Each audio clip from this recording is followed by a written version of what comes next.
Welcome to prime 9 news insider. నేను రాజు. YS Jaganmohan Reddy కోర్టులంటే ఎందుకు భయపడుతున్నాడు?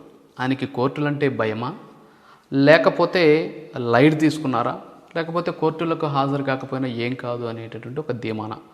సో ఏదైనప్పుడు కూడా వైఎస్ జగన్మోహన్ రెడ్డి కోర్టు అంటేనే ఆయన భయపడిపోతూ ఉన్నటువంటి పరిస్థితి. ఎందుకంటే సిబిఐకి సంబంధించినటువంటి దాదాపు 11 కేసుల్లో ఆయన ఏవన్గా ఉన్నారు. చివరిసారిగా 2020 జనవరిలో ఒకసారి సిబిఐ కోర్టుకి హాజరయ్యారు. ఆ తర్వాత ఆయన కోర్టు ముఖం చూడలేదు. ఆయన మీద అనేక కేసులు ఉన్నాయి. ప్రతి శుక్రవారం కూడా ఆయన కోర్టుకి వెళ్ళాలి అని చెప్పేసి గతంలో బెయిల్ ఇచ్చేటువంటి సందర్భంలోనే షరతు పెట్టినటువంటి పరిస్థితి. అయినప్పటికీ కూడా జగన్మోహన్ రెడ్డి కోర్టు ముఖం చూసినటువంటి దాఖలాలు లేవు.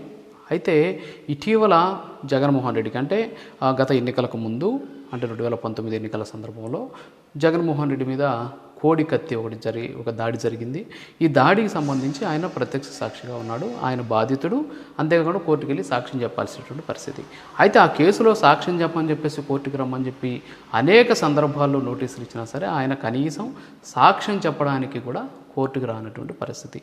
సో నిందితుడిగా ఆయన కోర్టుకు రాలేదు, బాధితుడిగా కూడా కోర్టుకి రాలేదు. సరే, ఆ రెండు విషయాలు పక్కన పెడితే తాజాగా లండన్కి వెళ్ళడానికి పాస్పోర్ట్ రెన్యువల్ కోసం ఆయన విజయవాడలో ఉన్నటువంటి ప్రజాప్రతినిధుల కోర్టును ఆశ్రయించడం, అక్కడ ప్రజాప్రతినిధులు కోర్టు పెట్టినటువంటి షరతుకి ఆయన అంగీకరించకుండా హైకోర్టుకి వెళ్ళడం, హైకోర్టు 5 సంవత్సరాలు రెన్యువల్ చేసినప్పటికీ కూడా కింది స్థాయిలో అంటే ప్రజాప్రతినిధుల కోర్టు చెప్పినట్టు ఖచ్చితంగా కోర్టుకు హాజరై వ్యక్తిగత పూచీకత్తు సమర్పించాలి, వ్యక్తిగతంగా హాజరు కావాలని చెప్పినటువంటి నేపథ్యంలో కోర్టుకి వెళ్ళడం ఇష్టం లేనటువంటి జగన్మోహన్ రెడ్డి చివరికి లండన్ పర్యటన కూడా ఆయన వదిలేసుకున్నారు. అంటే పాస్పోర్ట్ లేకపోయినా పర్లేదు కానీ నేను మాత్రం కోర్టుకి వెళ్ళను అని చెప్పి డిసైడ్ అయ్యారు. ఎందుకు ఆయన కోర్టుకి వెళ్ళడానికి ఎందుకు అంతగా ఆయన భయపడుతున్నారు? ఎందుకంటే గతంలో మనం చూసాం, ఆయన ముఖ్యమంత్రిగా ఉన్నటువంటి సందర్భంలో కోర్టు కేసులకు సంబంధించినటువంటి వాయిదాలకు రావాలి అని చెప్పేసి కోర్టు ఆదేశించినటువంటి సందర్భంలో ఆయన తన లాయర్ల ద్వారా కోర్టుకి రావాలంటే దాదాపు 60 లక్షల రూపాయల వరకు నాకు ఖర్చు అవుద్ది ప్రతి వారం. ఎందుకంటే ముఖ్యమంత్రిగా ఉన్నాను కాబట్టి నాకు ఉన్నటువంటి సెక్యూరిటీ కావచ్చు, అంతేకాకుండా రావడానికి అవసరమైనటువంటి ప్రోటోకాల్ ఖర్చులు ఏవైతున్నాయో ఇవి 60 లక్షల రూపాయల వరకు ఖర్చు అవుతుంది. కాబట్టి నాకు వారం రావడానికి మినహాయింపు ఇవ్వండి అని చెప్పేసి ఆయన అప్పట్లో పిటిషన్ దాఖలు చేసినటువంటి పరిస్థితి. సో అప్పుడు ముఖ్యమంత్రిగా ఉన్నాడు. సో అందుకని ఆయన వెళ్ళలేదు. 60 లక్షలు ఖర్చు అవుతుంది. ప్రజాధనం అంటే ఆయనకి చాలా విలువ ఎక్కువ. అంతేకాకుండా ప్రజాధనం ఎట్టి పరిస్థితుల్లో కూడా దుర్వినియోగం కాకూడదని చెప్పేసి ఆయన కోరుకున్నారేమో బహుశా.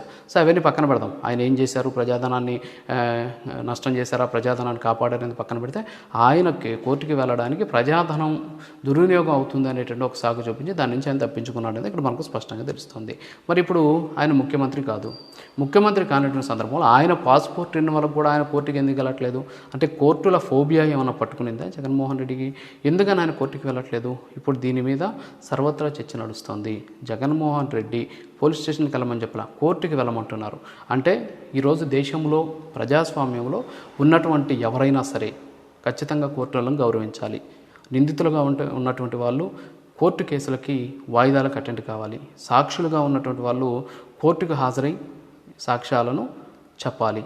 అలాగే కోర్టు ఇచ్చినటువంటి డైరెక్షన్ని ఫాలో అవుతూ ఆ షరతులకు లోబడి ప్రతి ఒక్కరు కూడా నడుచుకోవాలి. సో ఇవేవి కూడా జగన్మోహన్ రెడ్డి పాటించట్లేదు. మరి ఈ నేపథ్యంలోనే కోర్టులు ఏ విధంగా జగన్మోహన్ రెడ్డి కేసులకు సంబంధించి ఆయనకున్నటువంటి బెయిల్కి సంబంధించి ఏ విధంగా రియాక్ట్ అవుతాయనేది వేచి చూడాల్సినటువంటి పరిస్థితి. దాదాపు ఈ నెలాఖరికే ఆయన బెయిల్ మీద బయటకు వచ్చి దాదాపు 11 సంవత్సరాలు పూర్తయ్యేటటువంటి పరిస్థితి ఉంది. సో ఈ నేపథ్యంలోనే జగన్మోహన్ రెడ్డి ఎందుకు కోర్టు అంటే భయపడుతున్నారు? ఆయన కోర్టుల ఫోబియా పట్టుకుందా, లేకపోతే కోర్టుకి వెళ్ళడం ఎందుకు ఆయన లైట్ తీసుకున్నారనే దాని మీద అయితే సర్వత్రా చర్చ నడుస్తూ ఉన్నటువంటి సిచ్యువేషన్ అయితే ఉంది. సో జగన్మోహన్ రెడ్డి తీరు పట్ల అటు న్యాయ నిపుణులు కూడా ఒక రకంగా చెప్పాలంటే ఒక ఇంత అసహనం, ఆగ్రహం వ్యక్తం చేస్తూ ఉన్నటువంటి పరిస్థితి కనిపిస్తోంది.